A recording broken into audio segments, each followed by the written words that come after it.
నమస్కారం SRK news కు స్వాగతం.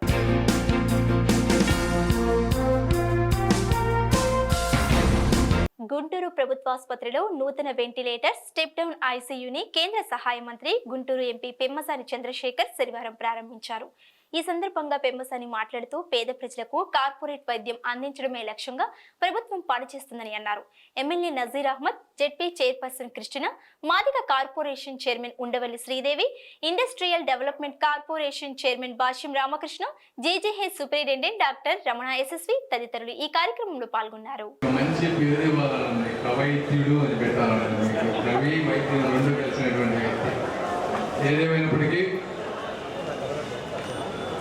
ఈరోజు దాదాపు 2 కోట్ల రూపాయలు అంటే ఒక 4 వెంటిలేటర్స్, నియోనేటల్ వెంటిలేటర్స్ చిన్నపిల్లలకు సరిపోయాయి. 1,20,000 లక్షలు, 6 మొబైల్ వెంటిలేటర్లు 40 లక్షలు, ఒక్కొక్కటి 7 లక్షల రూపాయలు, మొత్తం ఒకటి అవి 2 చూస్తే 1.6 crores వస్తున్నాయి. అవి కాకుండా ఈ ఫెసిలిటీ, దానికి కావాల్సినటువంటి బెడ్స్, అదేవిధంగా ఏసీస్, ఇవన్నీ ఇచ్చినటువంటి దాతలందరికీ కూడా మనస్ఫూర్తిగా గుంటూరు ప్రజల తరఫున కృతజ్ఞతలు తెలుపుకుంటా ఉన్నాను. రెడ్ క్రాస్ అనేది మీరు చూస్తే 100 సంవత్సరాల నుంచి ఉన్నటువంటి సంస్థ, ప్రపంచం మొత్తం కూడా నిస్వార్థంగా సేవలు చేసేటువంటి సంస్థ. జనరల్గా సొసైటీలు ఇవన్నీ ఒకసారి స్టార్ట్ అయ్యాక 30 ఏళ్ళకో 40 ఏళ్ళకో స్థాపించిన వ్యక్తి వెళ్ళిపోయిన తర్వాత సొసైటీస్ అన్నీ నిర్వీర్యం అయిపోతాయి ఎక్కడైనా కూడా. కానీ అతి తక్కువ సంస్థలు ప్రపంచవ్యాప్తంగా కులమతాలకు అతీతంగా, ప్రపంచాల బార్డర్లకు అతీతంగా సేవలు అందించేటువంటి సంస్థలు కొన్నే ఉంటాయి. అవన్నీ కూడా ఈ విధంగా ఇలా నడుస్తున్నాయంటే ప్రతి ప్రాంతంలో కూడా ఆ భావజాలాన్ని అర్థం చేసుకొని ముందుకు తీసుకువెళ్ళేటువంటి నాయకత్వం ఉన్నప్పుడు మాత్రమే సొసైటీలు నడుస్తాయి. అలాంటి నాయకత్వాన్ని గుంటూరు ప్రాంతంలో తీసుకునేటువంటి మా రాజు గారికి మనస్ఫూర్తిగా నేను గుంటూరు ప్రజల తరఫున అభినందన తెలుపుతూ ఉన్నాను. రెండోది అదేవిధంగా బాషిం రామకృష్ణ గారు, వారు ప్రతి సంవత్సరం కూడా ఈ హాస్పిటల్కి, అంటే ఆయన చాలా దాన ధర్మాలు చేస్తారు, ఇది ఒక్కటే కాదు, ఈ హాస్పిటల్కి ప్రతి సంవత్సరం 2 లక్షల రూపాయలు వారు చేస్తూ ఉన్నారు. వారికి కూడా మనస్ఫూర్తిగా ఇంకోసారి ధన్యవాదాలు తెలుపుతూ ఉన్నాను. అదేవిధంగా ఇప్పుడు ఫార్మా కంపెనీకి సంబంధించిన వాళ్ళు ఈరోజు మంచి బెడ్స్ తీసుకొచ్చి ఇచ్చారు. వాళ్ళ సిఎస్ఆర్ ఫండ్స్ నుంచి ప్రతి సంవత్సరం కూడా చేస్తూ ఉంటున్నారు. వారికి కూడా మరొకసారి ధన్యవాదాలు చెప్తా ఉన్నాను. మే 12 నుంచి 22 వరకు ఐఏఎస్ ఫౌండేషన్ తరగతులు నిర్వహిస్తున్నట్లు మాజీ ఎమ్మెల్సీ కెఎస్ లక్ష్మణరావు వెల్లడించారు. Student union for nation, KVR educational trust సంయుక్తంగా గుంటూరు బ్రాడీపేట 2/6లోని యూటీఎఫ్ హాల్లో సాయంత్రం 6 గంటల నుంచి 8 గంటల వరకు తరగతులు నిర్వహిస్తామని చెప్పారు. ఈ తరగతులకు సంబంధించిన పోస్టర్లను శనివారం బ్రాడీపేటలో లక్ష్మణరావు ఆవిష్కరించారు. ఇందులో భాగంగా సన్ ప్రతినిధి ఆశిష్ మాట్లాడారు. Student union for nation, SUN మరియు కేవీఆర్ ఎడ్యుకేషనల్ ట్రస్ట్ ఆధ్వర్యంలో మే 12 నుండి మే 21 వరకు, అనగా 10 రోజుల పాటు ఐఏఎస్ ఫౌండేషన్ క్లాసులు జరుగుతాయి. బ్రాడీపేట 2/6లో ఉన్నటువంటి యూటీఎఫ్ కార్యాలయంలో ప్రతిరోజు మే 12 నుండి 21 వరకు 6 నుండి 8 గంటల వరకు ఈ సాయంత్రం సమయంలో ఈ క్లాసులు జరుగుతాయి. ముఖ్యమైనటువంటి ఉద్దేశం పాఠశాల స్థాయిలోనే విద్యార్థులకి, అలాగే ఇంటర్మీడియట్ స్థాయిలో ఉన్నటువంటి విద్యార్థులకి ఐఏఎస్, ఐపీఎస్ మొదలైన సివిల్ సర్వీస్ పరీక్షల గురించి అవగాహన కలిగించి ఇప్పటి నుంచి వారు ఎటువంటి లక్షణాలు పెంపొందించుకోవాలో ఈ క్లాసుల్లో వివరించడం జరుగుతుంది. ముఖ్యంగా 8, 9, 10 తరగతుల పిల్లలు, ఇంటర్మీడియట్ చదువుతున్న పిల్లలు కూడా ఈ క్లాసులకి హాజరు కావచ్చు. గత 10 ఏళ్లుగా సన్ తరఫున మేము ఈ క్లాసులు నిర్వహిస్తూనే ఉన్నాం. అనేక మంది అనుభవజ్ఞులైనటువంటి అధ్యాపకులు నాతో సహా ఈ క్లాసులు టీచ్ చేయడం జరుగుతుంది. అందువలన మే 12 నుండి మే 21 వరకు 10 రోజుల పాటు రోజు సాయంత్రం 6 to 8 బ్రాడీపేట యూటీఎఫ్ కార్యాలయంలో జరిగే ఈ క్లాసుల్ని సద్వినియోగం చేసుకోవాల్సిందిగా విద్యార్థులకి, పిల్లలకి, ఉపాధ్యాయులకు కూడా నేను హృదయపూర్వకంగా విజ్ఞప్తి చేస్తా ఉన్నాను. ప్రతి ఇయర్ ఒక 10 years నుంచి ఈ ప్రోగ్రామ్ జరుగుతుంది సార్ చేతుల ద్వారా. అండ్ మీ ప్రతి ఒక్కళ్ళు ఈ ప్రోగ్రామ్కి వచ్చి మీకు తెలిసిన కొంచెం అయినా నేర్చుకొని ఈ ప్రోగ్రామ్ ద్వారా అనుకుంటున్నాను. అండ్ 8th నుంచే క్లాసెస్, ఇలాంటి క్లాసెస్ కండక్ట్ చేయడం వల్ల వాళ్ళకి బేసిక్ నాలెడ్జ్ వస్తుంది. ఐఏఎస్ ఎలా చదవాలి, ఏ కోర్సెస్ నుంచి వెళ్ళాలి అనే బేసిక్ నాలెడ్జ్తో సార్ వాళ్ళు స్టార్ట్ చేశారు. అలాగే సన్ వాలంటీర్స్ మేము ఈ ప్రోగ్రామ్ని సార్తో ఆర్గనైజ్ చేయడం మా ఒక లక్కీ ఛాన్స్. ఇది ఒక 10 years నుంచి. అండ్ ప్రతిరోజు క్లాసెస్ డిఫరెంట్గా ఉంటాయి. రోజు వచ్చి అటెండ్ అవ్వండి, క్లాసెస్ మిస్ అవ్వద్దు. 6 to 8 May 12th 22 క్లాసెస్ జరుగుతాయి. అందరూ వచ్చి హాజరవ్వాలని కోరుతున్నారు. Thank you. శంకర్ విలాస్ అభివృద్ధి కోసం చేపట్టిన విస్తరణ పనులు వేగవంతం చేయాలని నగరపాలక సంస్థ కమిషనర్ పూలి శ్రీనివాసులు అధికారులను ఆదేశించారు. ఈ నెల 7న శంకర్ విలాస్ ఆర్ఓబి నిర్మాణం శంకుస్థాపనకు ఎంపీ పెమ్మసాని విచ్చేస్తున్న నేపథ్యంలో శనివారం అధికారులతో కలిసి విస్తరణ పనులను కమిషనర్ పరిశీలించారు.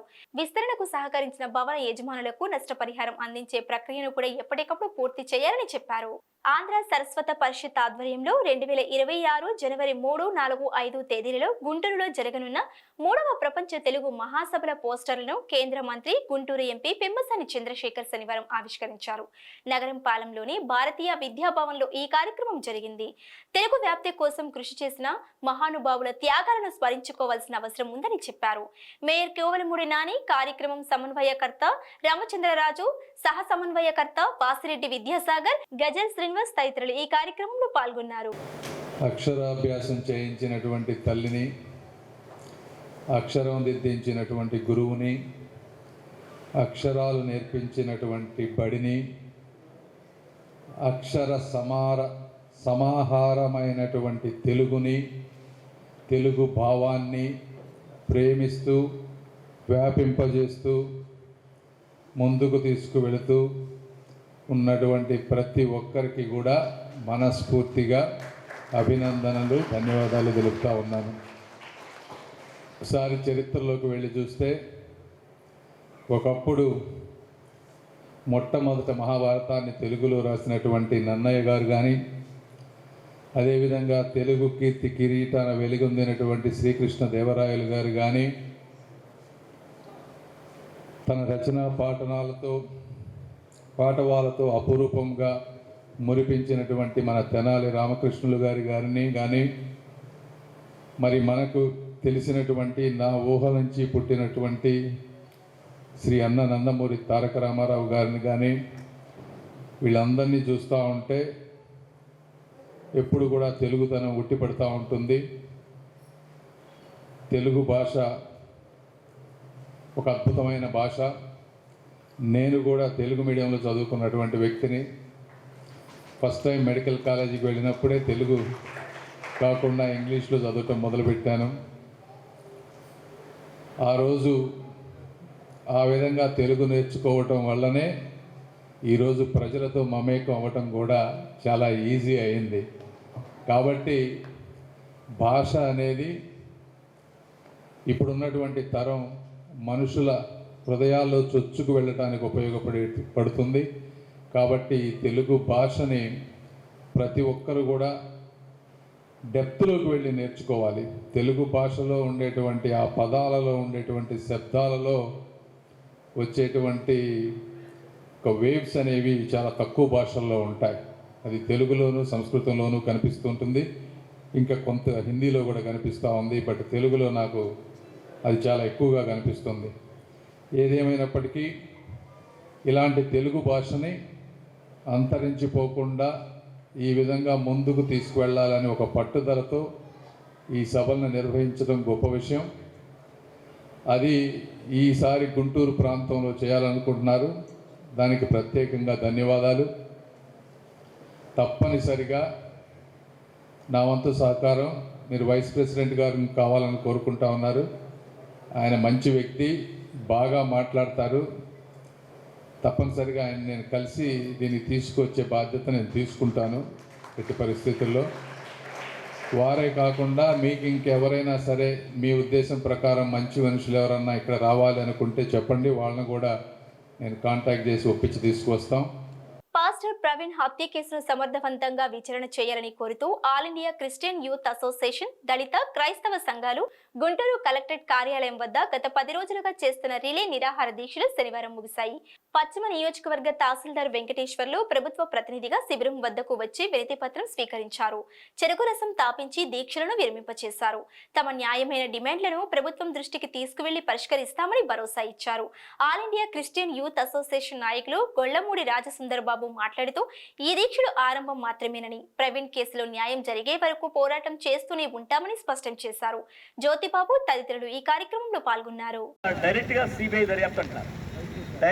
సిబిఐ దర్యాప్తు అయితే కింద ఇద్దరు డిఎస్పీలు చేసిన వ్యవహారమే జరిగింది. అది కూడా ఎందుకంటే పై వాళ్ళందరూ కూడా ఆడ చేతుల్లోనే సిబిఐ ఉంటుంది కాబట్టి మేము అది కోరుకోవట్లేదు సార్. నేరుగా under the supervision of high court యొక్క జడ్జి యొక్క పర్యవేక్షణలో సిబిఐ దర్యాప్తు జరపాలా. ఇంకోటి ఏంటంటే పాస్టర్ ప్రవీణ్ గారి పేరుని పాస్టర్లకి, చర్చీలకి, క్రైస్తవులకి రక్షణగా ఒక చట్టం సార్. అక్కడ నిర్భయ అనే ఒక బాలికని గ్యాంగ్ రేప్ చేసి చంపేస్తే నిర్భయ చట్టం అనేది ఒకటి ఏర్పడింది. ఇక్కడ తెలంగాణలో కూడా ఇంకొక సోదరి ఒక బాలికని చంపేస్తే దిశ చట్టం అని ఒకటి అన్నారు. అట్లాగనే ప్రవీణ్ గారు కేవలం సువార్త విషయంలోనే చనిపోయారు కాబట్టి ఆయన పేరునే మేము ఒక రక్షణ చట్టం, మా క్రైస్తవుల యొక్క రక్షణ చట్టం ఇవ్వమని మేము కోరుతున్నాం సార్. ప్రవీణ్ కుమార్ పగడాల వారి మరణం విషయంలో క్రింది స్థాయి విచారణలో సరైన సత్యాలు వెల్లడి కాలేదని, మరి ఉన్నత స్థాయి విచారణ కావాలని మేము 10 రోజులుగా హైకోర్టు జడ్జి యొక్క పర్యవేక్షణలో సిబిఐ దర్యాప్తు జరపాలని, అలాగనే చర్చీలు, పాస్టర్లు, అలాగనే క్రైస్తవుల యొక్క రక్షణ కోసం ప్రవీణ్ గారి పేరునే ఒక రక్షణ చట్టం ఏర్పాటు చేయాలని, గుంటూరు నగరంలో 4 మూలల మరి గ్రేవ్ యార్డ్స్ కోసం స్థలాలు, క్రైస్తవ సమాధుల తోటల కోసం స్థలాలు ఏర్పాటు చేయాలని, అలాగనే అన్ని మతాల మధ్య సోదరభావం పెంచేటట్టుగా ఒక ప్రత్యేక పథకం రూపొందించాలని మేము గత నెల 23వ తారీఖు నుంచి ఈ ఎర్రటి అగ్గిలో వేసవికాలంలో మరి కష్టపడి దీక్షలు చేశాము. ప్రభుత్వం నుంచి కూడా మాకు 2 లేఖలు అందినాయి. అలాగనే మరి కలెక్టర్ గారు కూడా మరి స్పందించారు. వారి ప్రతినిధిగా గౌరవ తహసీల్దార్ గారు వెస్ట్ వారు కూడా వచ్చారు. ఇప్పుడు వారు దీక్షలు విరమింపజేయబోతున్నారు. వారు కూడా వినతిపత్రాన్ని స్వీకరించి ప్రభుత్వానికి, అదే కలెక్టర్ గారి ద్వారా ప్రభుత్వానికి మంచి రిపోర్టు వెళ్ళేటట్టు చేస్తారని చెప్పి హామీ ఇచ్చారు. మేము ఇది ఇంతటితో కావట్లేదు, ప్రతి జిల్లా కేంద్రంలో సామూహిక నిరాహార దీక్షలు క్రైస్తవులతో చేస్తామని చెప్పేసి తెలియజేస్తున్నాము. గౌరవ ముఖ్యమంత్రి గారిని కూడా కలిసి మేము వినతిపత్రం ఇచ్చి ఇది న్యాయం పొందేందుకోసం కృషి చేస్తామని చెప్పి విజ్ఞప్తి చేస్తున్నాం. ఈ వార్తలు ఇంతటితో సమాప్తం. నమస్కారం.